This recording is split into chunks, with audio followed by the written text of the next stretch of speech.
ہاتھوں سے کتاب لکھتے ہیں۔ پھر وہ لوگوں نے کہا کہ پھر وہ لوگ کہتے ہیں کہ یہ اللہ کی طرف سے ہے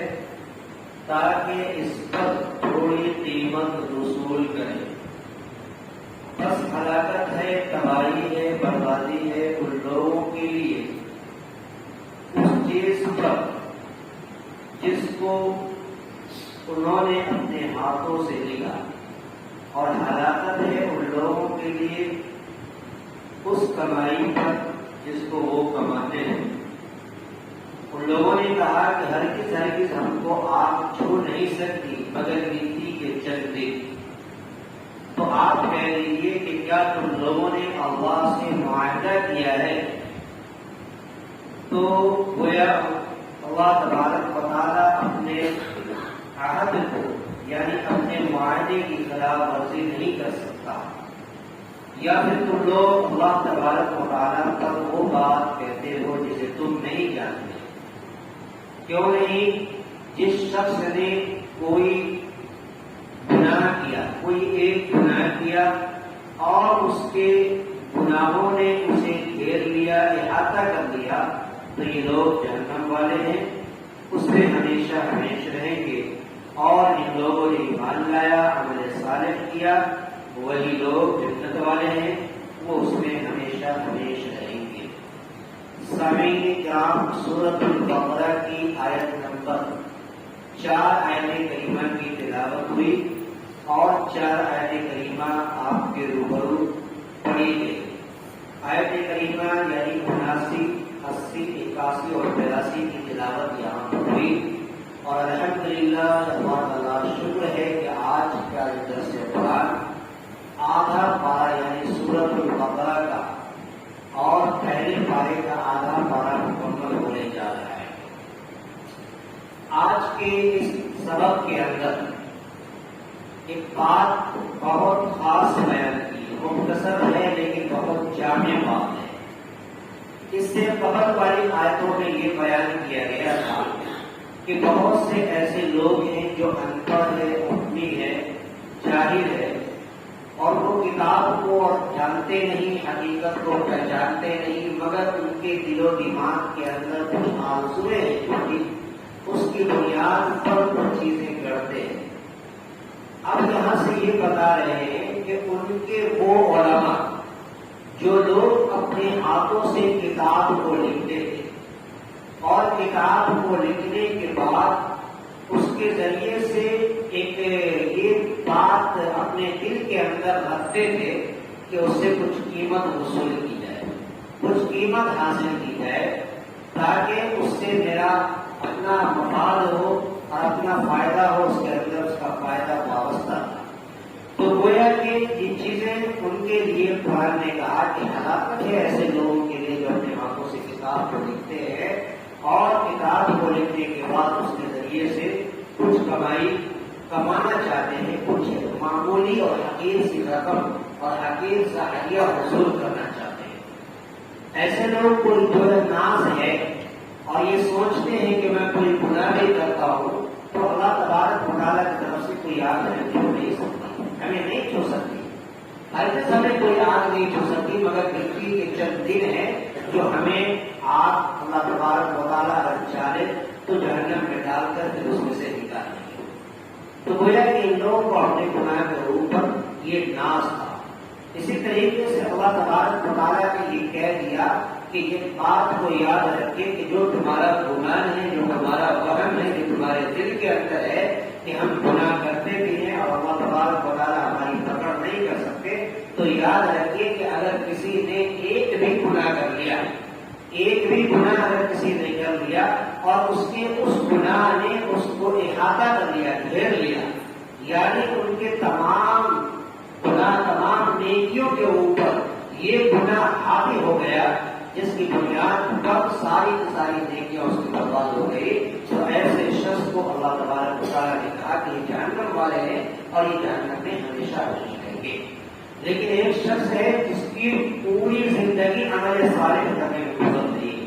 وہ ایمان کو اپنے دل کے اندر قبول کیا اور پوری زندگی جو ہے عمل صالح کیا، یعنی شریعت کے دائرے پر اپنے آپ کو چلایا، شریعت کے راستے پر اور دائرہ ایمان پر دائرہ شریعت کو اپنے دلوں کے اندر بسایا، تو ایسے شخص کو اللہ تبارک و تعالیٰ نے کہا کہ یہ جنت والے ہیں اور یہ جنت میں ہمیشہ ہمیشہ رہیں گے۔ تو گویا آج کے اندر یہ خلاصہ بیان کیا گیا، فویل للذین یتلون الکتاب بأیدیہم، تو ویل ہے ان لوگوں کے لیے، ہلاکت ہے ان لوگوں کے لیے، تباہی ہے ان لوگوں کے لیے جو اپنے ہاتھوں سے کتاب کو لکھتے ہیں۔ ویل، مفسرین نے لکھا کہ ویل سننے میں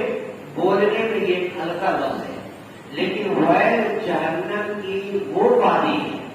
جہنم کے اندر وہ حصہ ہے، وہ جگہ ہے جو حدیث کے اندر آتا ہے کہ جہنم خود اس سے روزانہ کئی ہزار بار اس سے پناہ مانگتی ہے، اتنی ہلاکت ہے۔ تو گویا یہ ہلاکت اور بربادی ان لوگوں کے لیے ہے جو اپنے ہاتھوں سے کتاب کو لکھتے ہیں۔ کتاب سے مراد توحید یا اللہ تبارک و تعالیٰ کے نازل کردہ وہ احکام ہے جو اس کے اندر ان لوگوں نے لکھا۔ ثم یقولون ھذا من عند اللہ لیشتروا بہ ثمنا قلیلا، پھر وہ لوگ کہتے ہیں کہ یہ اللہ کی طرف سے ہے تاکہ اس پر تھوڑی قیمت وصول کرے۔ وہ مفتیان کرام، وہ علماء کرام کے یہودی کے علماء، کچھ لوگ ان سے فتویٰ پوچھنے کے لیے آتے، مسائل پوچھنے کے لیے آتے، تو کچھ باتیں اپنی طرف سے وہ بتا دیتے اور اسے یہ کہہ دیتے یہ قرآن کی طرف سے،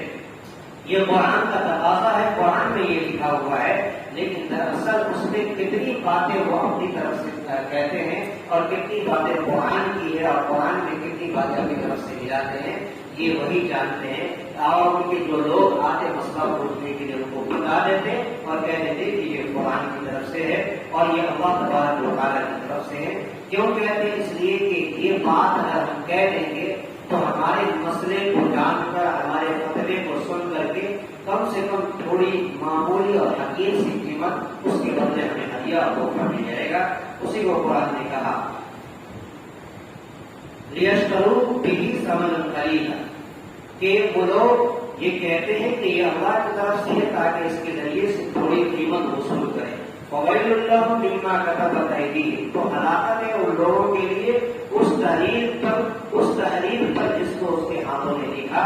اور ہلاکت ہے ان کمائی پر جس کو وہ لوگ کماتے ہیں۔ یعنی قرآن لکھ کر کے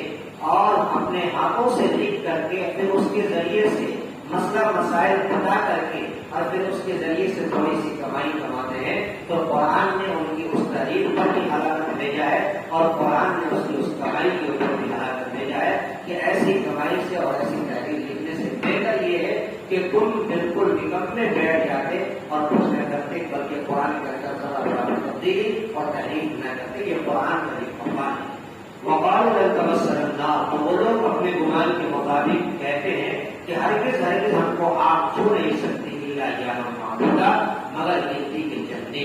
وہ یہ خیال کرتے ہیں کہ وہ لوگ جو یہ گمان کرے کہ مجھے اللہ نے جہنم میں پھینک دیا، آخر ان لوگوں کو جہنم میں کیوں نہیں ڈالا، تو ہو سکتا ہے ان کی بولتی بند کرنے کے لیے، ان کے آواز کو بند کرنے کے لیے، ان کی زبان کو خاموش کرنے کے لیے چند دنوں کے لیے مجھے جہنم میں ڈال دے گا اور پھر ڈالنے کے بعد اللہ تعالیٰ مجھے اس میں سے نکال دے گا۔ اتخذتم من اللہ عہدا، تو آپ کہہ دیجیے کہ کیا تم نے اللہ سے معاہدہ کیا ہے، کیا تم نے اللہ سے کوئی وعدہ کیا ہے کہ ایسا تمہارے خلاف اللہ تعالیٰ نہیں کر سکتا۔ فلن یخلف اللہ عہدا، کہ گویا کہ تم نے ایسا معاہدہ کر لیا ہے کہ اس معاہدے سے اللہ تعالیٰ خلاف ورزی نہیں کر سکتا، اپنے ہاتھ سے جو ہے اپنے وعدے سے جو اللہ تبارک و تعالیٰ خلاف ورزی نہیں کر سکتا۔ کیا تم یہ گمان کرتے ہو، کیا تم یہ سوچتے ہو؟ قل اتخذتم من اللہ عہدا، تو آپ کہہ دیجیے کہ کیا تم نے اللہ سے عہد لیا ہے۔ فلن یخلف اللہ عہدہ، تو کیا اللہ اپنے عہد سے مکریں گے نہیں، اللہ تعالیٰ وعدہ خلافی نہیں کر سکتے۔ اب تقولون علی اللہ ما لا تعلمون، یا پھر تم لوگ اللہ کے اوپر کوئی ایسی بات کہہ رہے ہو جسے تم نہیں جانتے، گویا کہ یہ غلط بات کہہ رہے، تم نے کوئی معاہدہ نہیں کیا، کوئی عہد نہیں کیا، کوئی اللہ تبارک و تعالیٰ نے وعدہ نہیں کیا، گویا اپنی طرف سے تم یہ بات کرتے ہو، اللہ تبارک و تعالیٰ کی طرف پر یہ بات کہتے ہو کہ یہ اللہ تعالیٰ کی طرف سے ہے اور یہ اللہ تبارک و تعالیٰ کی طرف تم ایسی باتیں لا رہے ہو جسے تم نہیں جانتے۔ بلا من کسب سیئۃ فاحاطت بہ، کیوں نہیں؟ بھلا کے معنی کیوں نہیں؟ من کسب سیئۃ، جس شخص نے کوئی گناہ کیا، ایک گناہ کیا۔ سیئۃ کے اندر جو تنوین ہے، یہ تنوین دو معنوں کی طرف اشارہ کر رہی ہے۔ ایک معنی تو یہ اس ایک کے معنی میں استعمال ہو رہا سیئۃ، کوئی ایک گناہ، اور یہ تنوین تخصیص کے لیے بھی یہاں پر آ رہا ہے کہ یعنی کوئی خاص گناہ کیا۔ خاص گناہ سے مراد کوئی کبیرہ گناہ کیا، مثلاً سود کھایا۔ مثلاً سود جیسی بیماریاں ہیں جو عام ہے،